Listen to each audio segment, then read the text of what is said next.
Good morning all of you.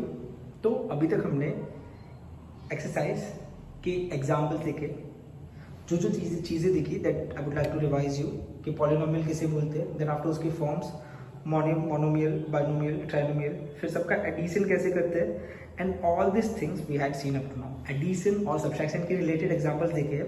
Now we are going to discuss the multiplication of monomial.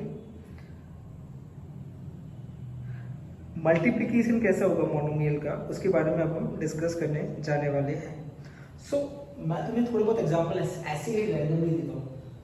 For example जो भी चीज़ें हम देख रहे हैं वो ऐसे खाली टेक्स्ट बुक के अंदर कहीं नहीं दिया गया हुआ। We would like to solve some examples. Let us consider कि अगर मुझे मल्टीप्लाई करना है 5xy मल्टीप्लाई बाय 5xyz, तो यहाँ पे देखना मल्टीप्लिकेशन कैसे होगा, how the multiplication is going to happen.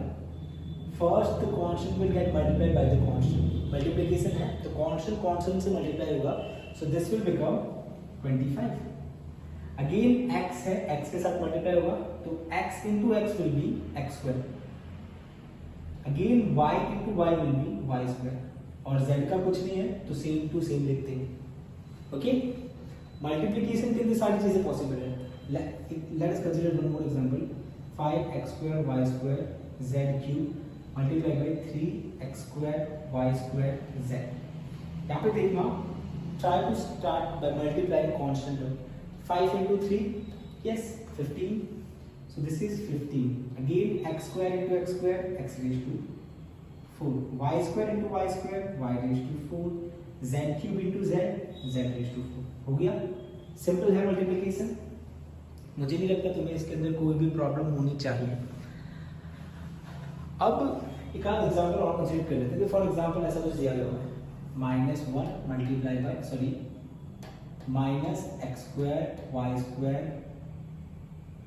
b multiply by -6y square b। तो व्हाट विल हैपन? तो सबसे पहले कांस्टेंट का मल्टीप्लिकेशन लेना है। तो यहाँ पे तुम्हें कांस्टेंट नहीं दिखाई दे रहा है ना, तो you can consider 1।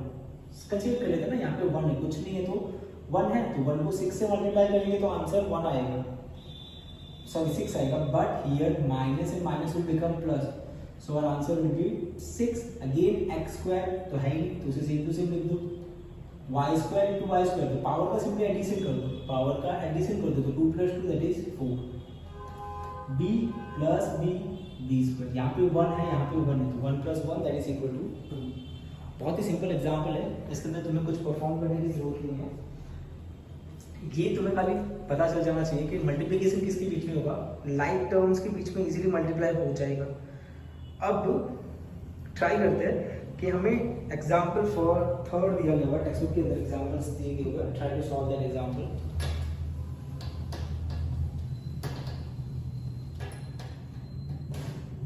This is length breadth, we need to find out the area। तो हमें पता ही है कि एरिया की फॉर्मूला क्या है, length into breadth. So 3x 9y 4ab 2l square m 5y 4y square 5bc 3l m square. Okay, तो यहाँ पे मल्टीप्लाई कर लेते, 3 multiply by 5 that is 15, then xy, क्योंकि x भी एक है y भी एक है, मल्टीप्लाई करते हो you will get the answer. 9 4 जा 36, y 2 यहाँ पे power 1, so this will become 3। Again 5 4 जा 20, कोई भी लाइक टर्म्स नहीं है तो जैसा का वैसा ही लिख दो, a b c। 3 2 जा 6, l है यहाँ पे, l स्क्वायर है, तो 2 + 1 that is 3, so l raised to 3। m का 1 अगेन 2, so this is also 3। आ गया? सो सिंपल एग्जांपल्स, बहुत ही इजी एग्जांपल्स है। Let us try to solve the next example. Example जो दिया गया है, नेक्स्ट एग्जांपल ट्राई करते हैं।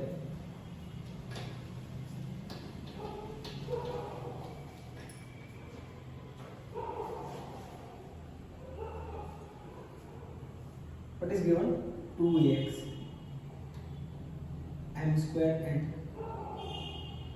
2 cube 3by n square p 4q square। हो गया? क्या करना है इसका? Okay, here height is also given.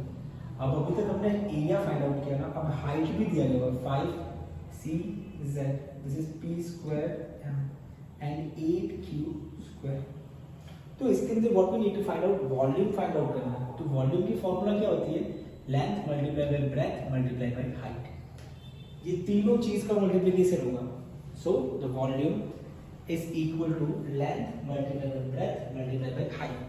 तो ये तीनों चीज का एडिशन करेंगे, मल्टीप्लिकेशन करेंगे। So that is equal to, simply multiply करो। सबसे पहले कांस्टेंट टर्म को मल्टीप्लाई करने की ट्राई करो, try to multiply the constant term. So what will happen, 2 3 is 6, 6 5 is 30। तो मैंने 30 जैसा वैसा लिख दिया। अब a है, यस, बट और कोई टर्म नहीं है, सो this is a। Again b, तो b लिख देते। देन c, कुछ है नहीं, x y and z जैसे का वैसे, कोई टर्म रिपीट नहीं होगी, nothing is repeating. Here also हमें कुछ नहीं दिख रहा, कांस्टेंट टर्म है नहीं, तो हम डायरेक्ट वेरिएबल से स्टार्ट करते हैं। m स्क्वायर है, yes, this is also m, तो m2 + 1 that is m3। n है, yes, n2 + 1 that is n3, so this is also n3। Then p2 + 1 3, so this is pq।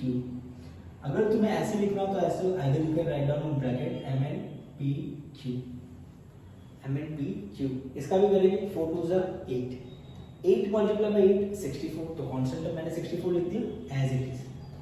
अब क्या करेंगे, q का power 2 + 2 4 + 1 5, so this will become q raised to 5, so this will become q raised to 5। Hopefully तुम्हें पता चल गया होगा। Now what we need to do, try to solve the example of exercise 9.1, question number 1st from your homework, then question number 3rd, 4th and 5th। ये सारे question तुम्हें homework से perform करने, बहुत ही इजी है, जैसे हमने देखा वैसे का वैसे ही परफॉर्म करना। Write down all this things in your notebook. Hope you understand whatever we had seen up to now. Have a good day.